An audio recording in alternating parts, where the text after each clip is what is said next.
देखिए, जो पिटिशन है उसको ठीक से समझिए। पिटिशन किस नियम के तहत है? जो एफिडेविट मांग रहे हैं उस नियम के तहत 30 दिन के अंदर आप एफिडेविट दो, नहीं तो कुछ नहीं होने वाला। तो एफिडेविट क्यों चाह रहे हैं? तो इतना बड़ा खुलासा किया है। अगर ये सब है, मान लो अगर अनइंटेंशनल गलती है, तो आप उसको इन्वेस्टिगेट करिए। आप वोटर लिस्ट दे क्यों नहीं रहे हैं? आप इन्वेस्टिगेट कर क्यों नहीं रहे हैं? उसके बजाय आप कह रहे हैं कि एफिडेविट साइन करके दो। इससे बड़ा ओथ क्या है जो हम सदन में लेते हैं? इससे बड़ा इस देश में कोई भी ओथ है?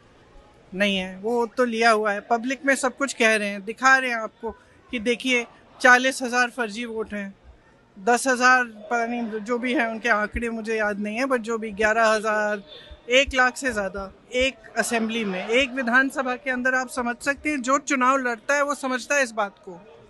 विधानसभा का चुनाव, और उसमें 1 लाख आपने फर्जी वोट डाल दिए, तो जहां आप वोट, जहां जो जीते आप कहेंगे वही जीतेगा। स्पष्ट है, उससे कम चाहिए होते हैं विधानसभा में। तो 25 सीटें ऐसी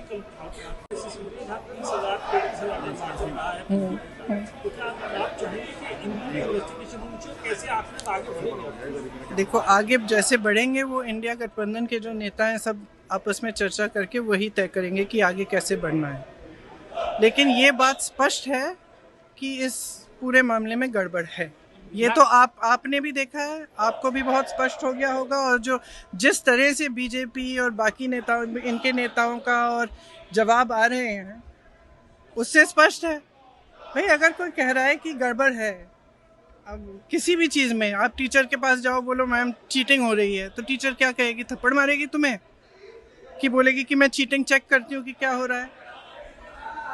और यहाँ क्या है कि उल्टा उनको, एक तो उनको गाली दे रहे हैं, सुबह से शाम तक कुछ ना कुछ उल्टा सुल्टा बोलते रहते हैं उनके बारे में, और कहते हैं कि एफिडेविट साइन करो। ये क्या बात है? सरकार हो ना, इतनी बड़ी, वो इतना बड़ा ये हो रहा है, कांड हो रहा है आपके नाक के नीचे। अगर आप खुद नहीं कर रहे हो तो उसको इन्वेस्टिगेट करो।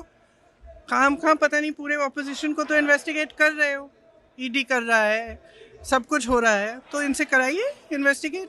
इससे बड़ा कुछ हो सकता है? Various state election commissions have come out and they have said that whatever Rahul Gandhi said is wrong. So now, how do they know it's wrong? How do they know it's wrong? Have they investigated it? The evidence is in front of them. Have they investigated it? How can they say it is wrong unless they investigate it? There can be no matter bigger than this. This is the democracy of our nation. It's not a joke. And it's not about one party or another party. If they have not investigated it, they cannot say that it is rubbish. I'm sorry, they have a bigger responsibility. If they feel that their responsibility is only to the BJP and only to one party, then they need to rethink it. Because as my brother said, a day will come when other people are in power. And then those who have colluded with this kind of complete destruction of our democracy will have to answer for it. When they should be aware that they will have to answer.